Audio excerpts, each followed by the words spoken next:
Welcome to another episode of Sjogren Strong. This is Brian. And this is Lupe. And this is your weekly podcast discussing how to live an active and healthy lifestyle despite a diagnosis of Sjogren's syndrome.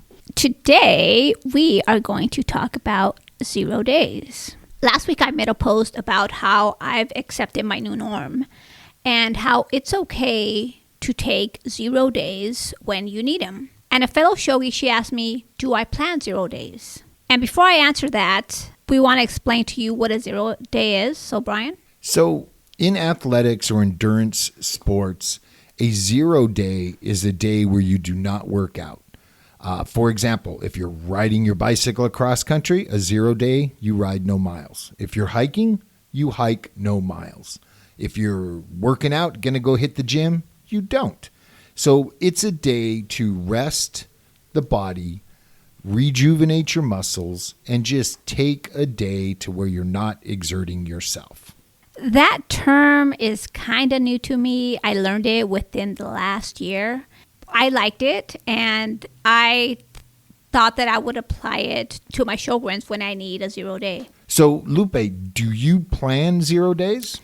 I actually do not plan 0 days. Are you sure? Because some mornings on the weekends, you'll walk out and you'll say, I'm lazy.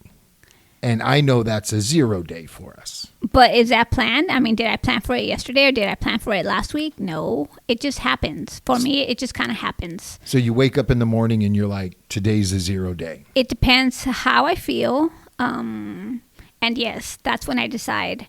For example, now, if it happens during the week, if I wake up on a Wednesday and I feel really tired, obviously I can't take a 0 day because I have to go to work. But when I get home, I put on my PJs, my t-shirt, whatever I sleep in, and I just put my butt on the couch and I decide I'm not going to get up. Brian's going to have to wait on me. And she doesn't get up. It's, I need more water. What's for dinner? Yeah, guilty as charged. But thanks, Brian. I appreciate when you do that for me. No, and I know when you're hurting, and I want you to rest, and I want you to recover, especially if it's a work day, because say you're at 50% when you get home and you sit down and you can recharge your batteries to 80%. Well, the next day you're going to go back to work and you might come home at 40%, but maybe you can recharge to 70% if I'm taking care of you. And that's good. And that might get you through the work week. Maybe you can get to 100%. The next day you're golden and we don't have to take a 0 day on the weekend to recover from the work week. That's correct, because as many of you know, we can sleep 24 hours and still not wake up rested. So it's very important to take your time off, your 0 days, your 0 hours when you need them. And yeah, I've noticed some of your 0 days come the afternoon, 2, 3 o'clock, you get a little restless and you'll get up and you'll start doing stuff. Is that just cabin fever, or are you feeling really good and you want to do something? Like on the weekends, you mean? Yeah. I think I do get a little cabin feverish sometimes, but not all the time. Sometimes I just really want to do nothing. Yeah, which is acceptable. So on 0 days, again, it means you're not giving 100%. You're not cycling miles. You're not hiking miles, but you can still do things to pamper and take care of yourself. You know, I might prepare her a foot soak. So, you know, she's still taking care of her feet, or she might strip the fingernail polish off her fingernails, or she might do things at home to take care of herself because she doesn't like the nail salon. She doesn't like massages. So we tend to do a lot of self-care at home. Does that make me rare? I don't like mani-pedis. I don't like massages. Massages, for me, they're painful. As far as rare, I can't speak to that, but I know I like it because you're not dropping $100 at the nail salon.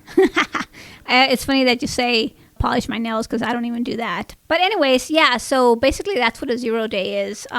If you, let's say you don't want to go run errands, don't run errands. Don't go to the grocery store. Save that for tomorrow. Send your husband, boyfriend, significant other, and just go do whatever you want to do for yourself to make you feel better. If you don't have a significant other, can you phone a friend? Absolutely. Call your lifeline. If shopping is your happy place, go shopping. go window shopping. Whatever it is that you enjoy doing, do that for yourself. For example, a couple of weeks ago, it was hot. It was a weekend and it was hot. So the activity we planned, it was a partial 0 day.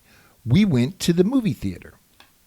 We've said it before, we don't have air conditioning at home. Usually, living in Southern California, we can open windows and get by. But on really hot days, we'll go someplace where there's air conditioning. So we went to the theater. I don't remember what we saw. I was just going to ask you, what did we watch? Once Upon a Time in Hollywood. Oh, is that it? That was it. So we go to the theater where there's air conditioning. We can sit, rest. We're not exerting a lot of energy, and take in a movie and enjoy the AC. Or you can go to the mall. You can go to the library. Hey, I've been wanting to go to the library. You can go to the bookstore. We spend quite a bit of time at a Barnes and Nobles. I don't know why. I rarely buy anything. But I want to go touch, feel, and then I buy on Amazon. Hey, that's retail therapy too. She'll scan barcodes and price check on Amazon and be like, I can wait for this, so I'll buy it on Amazon. Do I need it? How bad do I need it and or want it? It can wait. Okay, I save $5. Who wouldn't? So those are some ideas of what a 0 day is. And going back to the question, do we plan 0 days? We personally don't. Lupe, do you think you would ever say, this Saturday, I'm taking a 0 day? Wow, that's hard to say. Probably not. So you're feeling good. You're having a good week. It's Tuesday, Wednesday, Thursday, Friday. You're feeling strong. Would you plan a 0 day for Saturday? Not if I'm feeling good. Okay? If I'm not feeling 100% or I feel that I'm going on a downward spiral as the week progresses, I might plan for a 0 day. But the thing about me is, what if I did plan for a 0 day and I woke up feeling like $1,000,000? I don't want to spend my good day at home. So I want to go do something. I love hiking. Let's plan a short hike. But for me, it also depends on the weather too. So, and I'm sure for a lot of us, it's weather dependent. We spend a lot of time watching the weather, tracking the weather, try to plan an activity because of the weather. So weather is very important. And this isn't an episode on weather, but weather's very important. And I'm sure all of you guys pay attention to the 10-day, 7-day, and 5-day forecasts.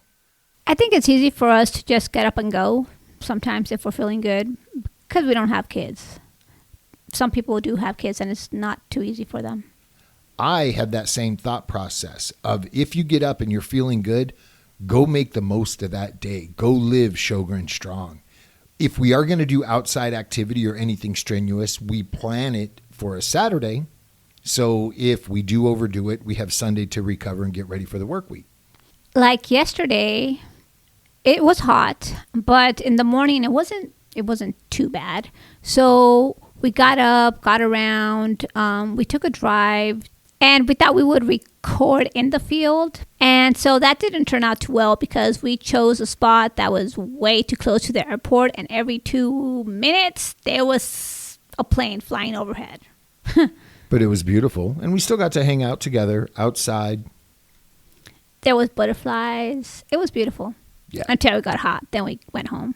Yeah, so again, a 0 day, is a day of rest, rejuvenation. Maybe you sit home and catch up on Netflix. Maybe you go hit the spa, but you're not doing anything strenuous, and whatever it is you are doing is completely selfish and pampering, and that's okay. Absolutely. I agree with that 100%. Until next time, sip constantly and stay hydrated.